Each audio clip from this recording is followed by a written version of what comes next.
Everest. Its name alone conjures images of glory, adventure, and the raw call of ambition.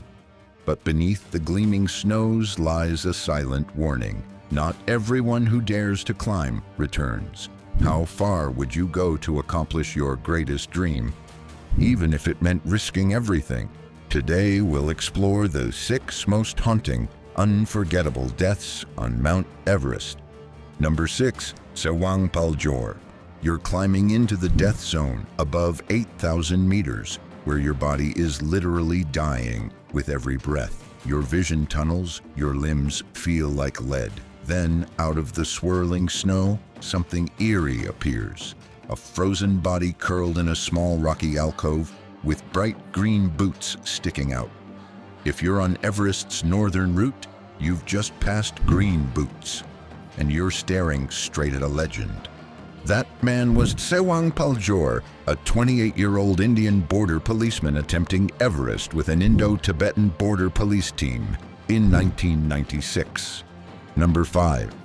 David Sharp. Imagine being 300 feet from salvation, but completely alone. You're frozen, barely able to move, oxygen nearly gone. And then other climbers pass you by, one after another.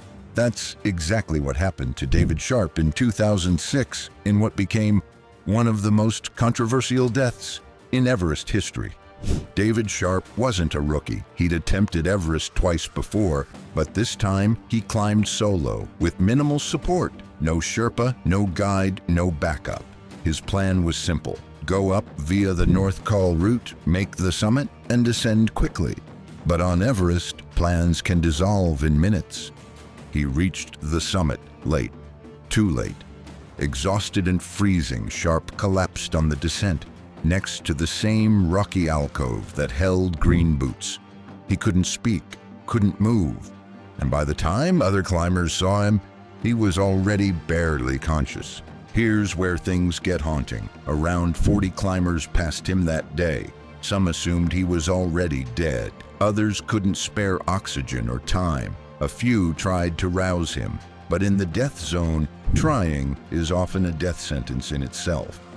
When the world found out, outrage exploded. How could so many people walk past a dying man? Was the summit more important than a life?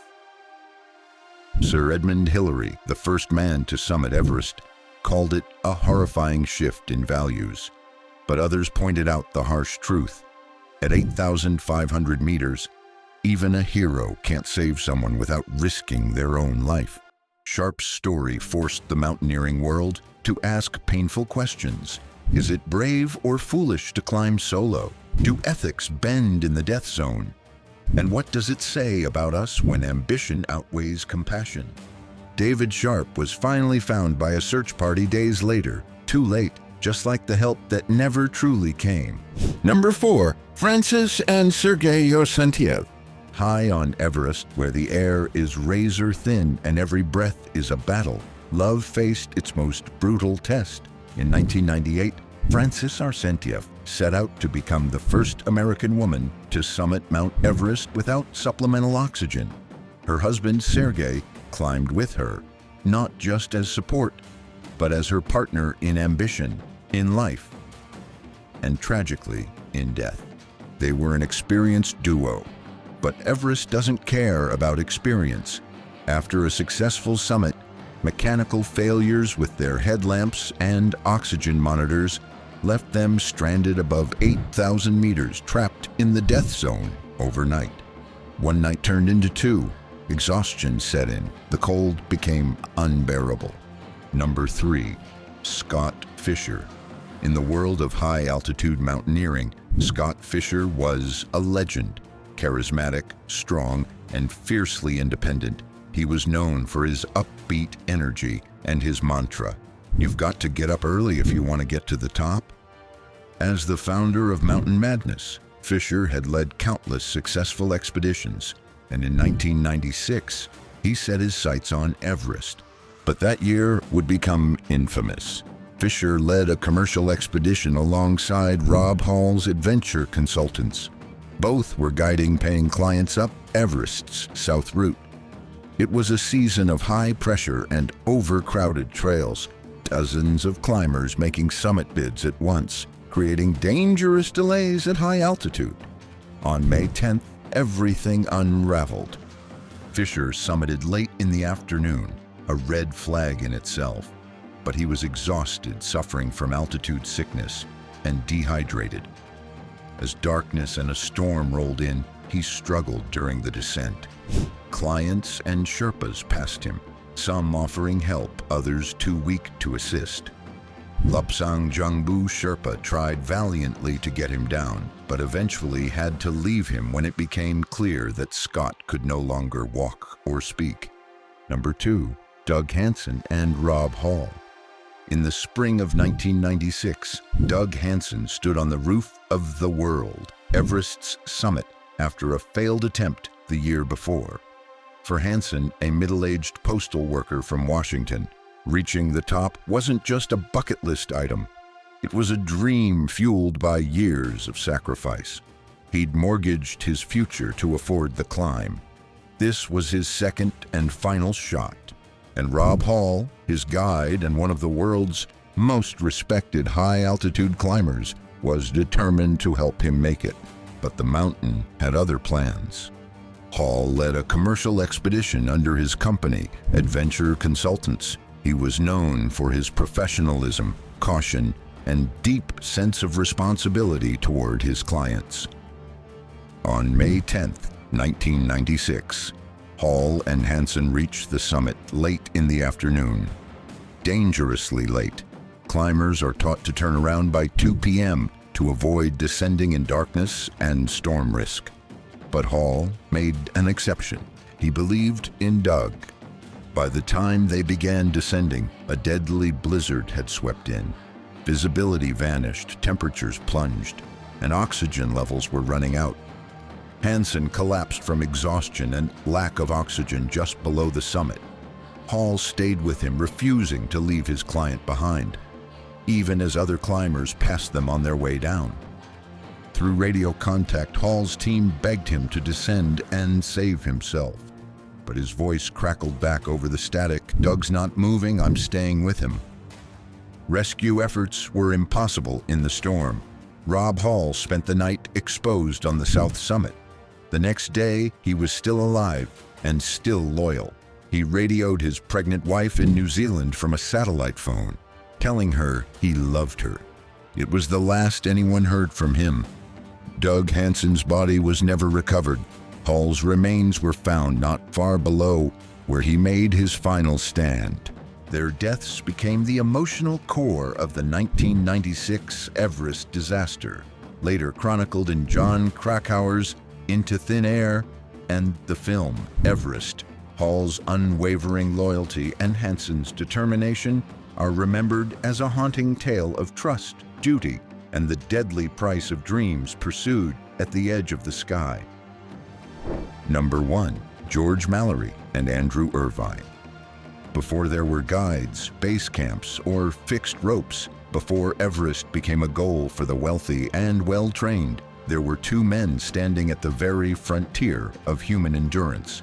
In 1924, George Mallory and Andrew Irvine set out to climb Mount Everest at a time when the idea itself bordered on insanity. There were no modern oxygen systems, no technical gear designed for 8,000-meter death zones, and certainly no satellite phones. Just woolen jackets, primitive equipment, and pure, unfiltered ambition. Mallory, a seasoned climber and scholar, had already made 2 previous attempts on Everest. Irvine, just 22 years old, was an engineering prodigy, brought along not just for his climbing skill, but his ability to tinker with early oxygen gear. Together they formed an unlikely pair, the experienced visionary and the youthful optimist. On June 8, 1924, the two men were last seen by teammate Noel Odell at around 12:50 p.m., high on the mountain's northeast ridge. Odell claimed he saw them surmounting what he called the second step, a near-vertical rock face that remains one of Everest's greatest obstacles, and then nothing. they vanished into the clouds. For decades, their disappearance was one of the greatest mysteries in mountaineering history. Did they die before reaching the summit, or had they actually made it to the top and perished on the way down? If they had succeeded, they would have beaten Edmund Hillary and Tenzing Norgay by nearly 3 decades. The mystery deepened in 1999, when an expedition led by climber Conrad Anker discovered George Mallory's body, astonishingly well preserved by the freezing climate. His broken leg suggested a fatal fall. He was face down, arms outstretched as if still reaching toward something. But Irvin's body and the Kodak camera they carried remains missing. If that camera is ever found and developed, it could rewrite the history of Everest. Until then, Mallory and Irvine remain icons of human daring, a haunting reminder that some legends vanish not in defeat, but in the pursuit of the impossible. When asked why he wanted to climb Everest, Mallory famously replied, "Because it's there." And somewhere up there, perhaps just below the summit, a piece of that answer still waits to be uncovered. Everest's icy slopes hold stories of hope, courage, love, and heartbreak, each victim a symbol of ambition's ultimate price.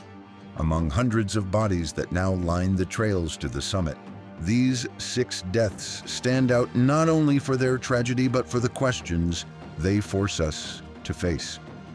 Do we climb mountains for greatness, for legacy, or to encounter our own limits? And when the mountain demands its toll, can any summit be worth so high a price? If these stories move you, remember that Everest's dangers are real, and respect for the mountain and for human life must always come first. For more gripping stories of adventure and tragedy, make sure you subscribe and join our community. Let us know in the comments which Everest story haunted you most.